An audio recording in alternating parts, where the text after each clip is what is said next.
ಅಲ್ಲ ಸರ್, ನನ್ನ ಹತ್ರ ಗಡಿಯಾರ ಇಲ್ದ ಮಾತ್ರಕ್ಕೆ ಬೇರೆ ಯಾರ ಹತ್ರನೂ ಗಡಿಯಾರನೇ ಇರಲ್ವಾ? Order order order. ಇವಾಗ ಹೇಳಿಯ್ಯ, ಶಿವರಾಜು ಚಪ್ಪಲಿ ಹೊಡೆದಿದ್ದನ್ನ ನೀನ್ ನೋಡ್ದೆ ಅಂತ ಹೇಳಿದೆ ಅಲ್ವಾ? ಆ ರೀತಿ ಹೊಡೆದ ಚಪ್ಪಲಿ ಯಾವ ಬಣ್ಣದ್ದು? ಅದು ನೋಡಿದ್ರ ಯುವರ್ ಆನರ್, ಈತ ಆ ಜಾಗದಲ್ಲಿ ಇರಲಿಲ್ಲ, ಅದಕ್ಕೆ ಈತನಿಗೆ ಗೊತ್ತಿಲ್ಲ.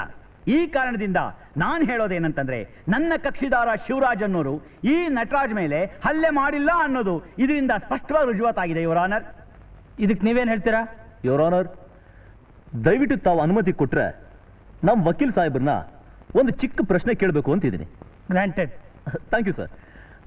ವಕೀಲ್ ಸಾಹೇಬ್ರೆ, ದಯವಿಟ್ಟು ಸ್ವಲ್ಪ ಈ ಕಡೆ ಬರ್ತೀರಾ? ನಮಸ್ಕಾರ. ನಮಸ್ಕಾರ. ಏನು? ತಾವು ದಿನ ಬೆಳಿಗ್ಗೆ ಇದೇ ಕೋರ್ಟಿಗೆ ಬಂದು ವಾದ ಮಾಡ್ತೀರಲ್ಲ? ಎಸ್.